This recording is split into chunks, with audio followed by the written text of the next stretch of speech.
Jerkbaits are a dominant reaction bait. When bass are in a neutral or negative mood, a jerkbait will fire them up. It's been one of my confidence baits for probably 20 years. Let me show you why. I love a jerkbait, and it is jerking season. If you ain't jerking it right now, you should be. A jerkbait, geeks, has been winning a ton of money. And it's because when nothing else will get a reaction, that erratic movement of a jerkbait, the ability to sit still in the water and then go crazy, fires those bass up. Now, let me show you some of my favorite baits and I'll explain to you why. Just in case you think I don't love jerkbaits, this is just 2 boxes. I've got a whole bin of jerkbaits and probably 3 pegs on my wall of jerkbaits. This is one of my favorite colors, and I think this was actually called perch. I've got a ton of these because I don't think Smithwick even makes this color anymore. To me, it looks like a baby bass, and in certain lakes at certain times, this thing is a killer bait. It's one of my favorite colors. But this is the Smithwick Suspended Rogue, and this is where it all started for me. Well, along with the Husky Jerk. The thing about color is this. Clear on sunny days, translucence. You can get away with chrome, but you need a little bit of cloud cover or a little bit of chop on the water. You can see, this. Don't let people tell you you can't fish these in dirty water, because let me tell you, a fire tiger, and I've seen it in where you can't see 6 inches and throw it around cover and they'll crush this bait.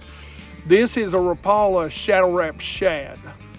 Post spawn, this is my favorite. I love a floating bait in post spawn because a lot of times what the bass will do, they'll get out there after they've spawned, they'll go to the nearest lay down, the nearest wood, the nearest cover, and they'll just suspend. But I love to run this over cover, and you need a floater so that you can get it down in there deep and then allow it to float up out of there. A lot of times that'll get crushed from, post spawn through the summer. This is a Rapala Shadow Wrap. This is one of my favorite. Of course, it's the deep.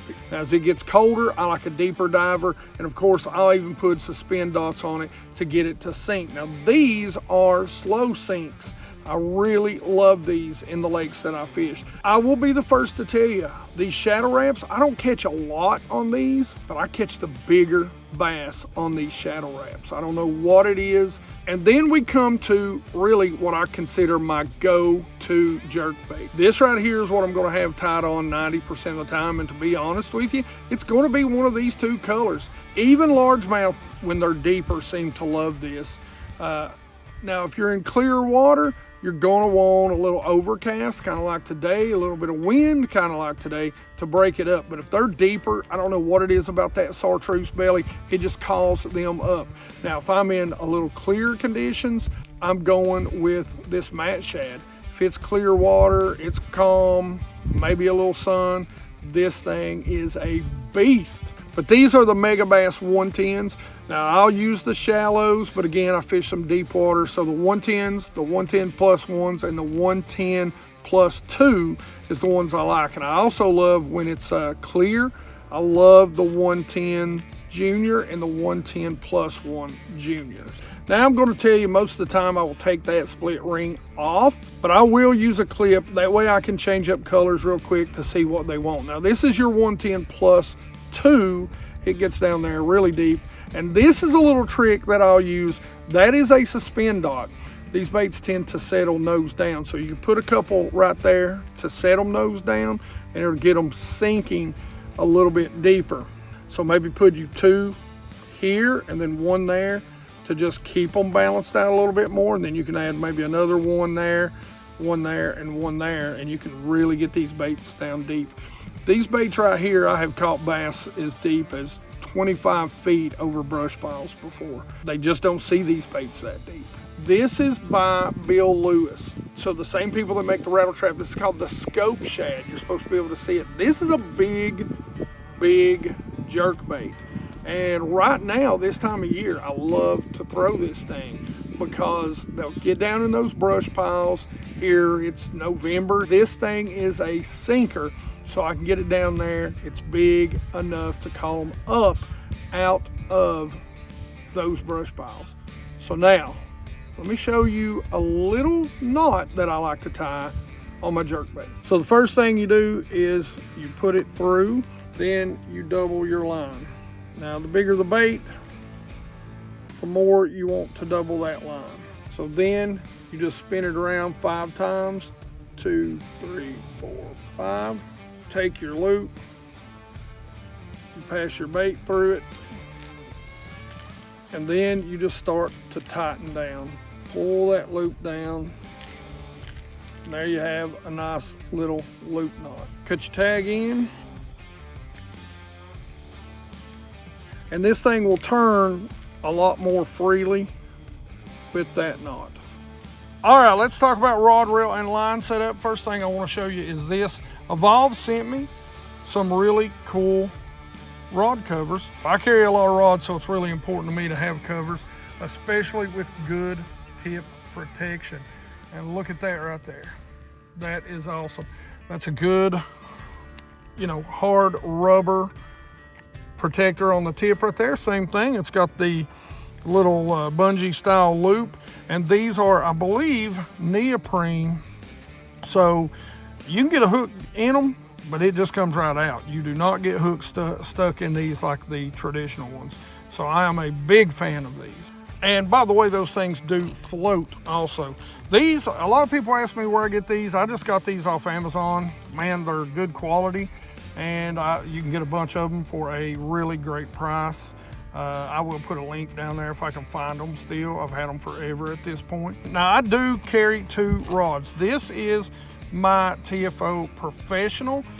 This is a little more for my smaller baits. It's a little more sensitive. I think this is a 7-foot medium, but I think it is a moderate fast tip. So I can cast my lighter jerk baits with this. I've got it paired with an Akuma Hakai reel, and this Hakai reel is a 7.3. Now I do like a little slower, so like in that 7, I love a 6.8 that Luz does for a jerk bait, because a big key is not to move these things when you're taking up line, and a 7, it can take up line pretty fast and get you to move that bait when you shouldn't. This is Canine. I go back and forth between their fluoro, which is their copolymer, but all the time I'm using 8-pound test. 8-pound test, it gets it down deeper for me. Now you guys can get away with 10 and 12. 10 is probably my go-to, but I use Pro 100 by Canine most of the time, which is their 100% fluorocarbon. Now let me show you the other reel. The other rod reel line combo, and the reason I have 2 of these guys is because, man, I throw a lot of jerk baits this time of year. And you can see this is one of my favorite reels. This is a Luz Custom Pro, and you can tell I've had that for a minute. One of my favorite jerk bait reels, and it is a 6/8 to 1. Really good reel to throw some jerk baits on. This is the TFO higher end rod. This is the Resolve series, 7-foot, which I fish a 7-foot. One thing that I would recommend for most of you guys is probably to fish something like a 6'10", 6'8", but I like a 7-foot. This is a fast action, so I can throw my bigger jerk baits, or bigger build even jerk baits, on this particular rod. Again, I go back and forth between my Canine fluorocarbon, which is Pro 100 fluorocarbon, 100% fluorocarbon, and my Canine fluoro, which is their kind of copoly, which I'm a big fan of for these style baits.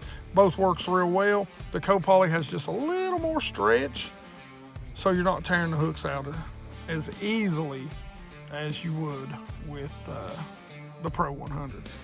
All right, now let me go show you how and where I like to fish these this time of year. Now, one of the things I love to do, and one of the things you can do, a jerkbait is a great bait to just cover water with this time of year. For me in clear water, you want to make long casts with it, get it away from you, get it away from the boat. Now, something that I will tell you bank anglers, I love a suspender this time of year, but if you're throwing it to the bank, like I'm throwing out here, and I'm working downhill.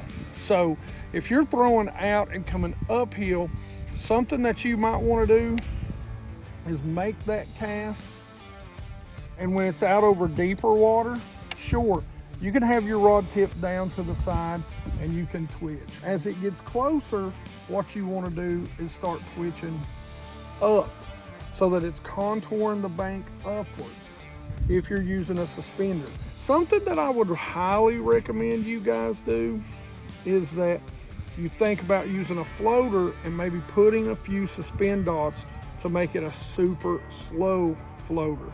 That'll help you. But if you need it sitting there, a suspender will be just fine for you. Just pay attention to your rod tip placement when you jerk. Now, one of my favorite things to do is cast toward brush piles. Now, whether they be subsurface or whether they be a blowdown like that, and I like to cast straight up there. Now, if I'm just fishing, say, a flatter area or an open area, now I might cast out there, and I know a lot of guys will tell you, cast out there and reel it down, right? Reel it down to get it there. But if I'm contouring these banks, a lot of times, what I like to do is cast out there and jerk it down. Start from the top of that bank right there and work that thing completely down as it's going, so that it's close to the bottom and it's contouring that bank. Now, one thing about a jerkbait, and it's how you twitch it. Cadence is a big deal. Like I always say, let the fish tell you. My cadence is almost always, it's either twitch, twitch, pause, twitch, pause, or it's some sort of twitch, twitch, pause, twitch, pause, twitch, twitch, twitch, pause. Ones and twos, kind of where I'm at. Now, if I'm using forward-facing sonar, I really let the bass tell me what I'm doing, right? But if I'm just out here casting like I'm doing right now, I absolutely am paying a lot of attention to my cadence and my gaps between my cadence. My gaps between my cadence will be longer as we get colder. I'll cast out there, I'll twitch, and I'll probably start working it pretty quickly. So it'll be twitch, twitch, 1/1000, twitch, twitch, right? Now, the key to a jerkbait is to not move it with the reel all the time. Every once in a while, I will twitch it and hold my rod there so that the rod just straightens out and it gives it a nice little swim. Sometimes when it is cold, I don't know why, the bass kill that. But the key to the twitch is to hit it, not hold it. You're hitting it real fast. You're smacking it, and you're getting that rod tip pointed back out toward where your line is going in the water. That is key to getting the best action out of your jerkbait. But I will get that 1/1000 all the way up to a 5 or 6 1,000. Now, I'll just be the first to tell you, if they're not biting at a 5 or 6, at a 5 1,000, I'm probably going to pick up some other bait at that point. Now, geeks, that is pretty much jerkbait fishing 101. You know, hopefully you like the shots of the tips and the different cadences. Get out there and jerk it this winter. It is going to help you out, and you are going to catch a ton of fish on this. Just remember, it's a hard bait, and I can't tell you how many times I've said this in videos past. You need a little bit of cover. You need this silhouette of this bait because hard baits are as unnatural as they get, okay?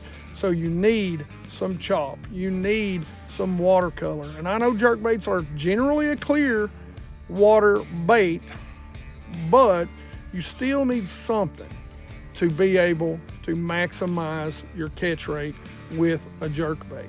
All that being said, I hope you guys liked the video. Geeks, you know I love you. Questions, comments in the comment section below. You geeks know I love to talk fishing with you. Tell me some of your favorite jerkbaits. I'll go out and pick me up a few and try them out this winter. Like it if you like it. Don't forget to subscribe. Make sure you ring that bell so you get the notifications. So as these videos come out, you know they're out there. And 100% Watch Squad. Guys, it's free. It's the best way to support the channel. All you have to do is Watch every video when it comes out from start to finish. 100% Watch Squad. Love you geeks. I love all you geeks. Thank you, and you geeks rock.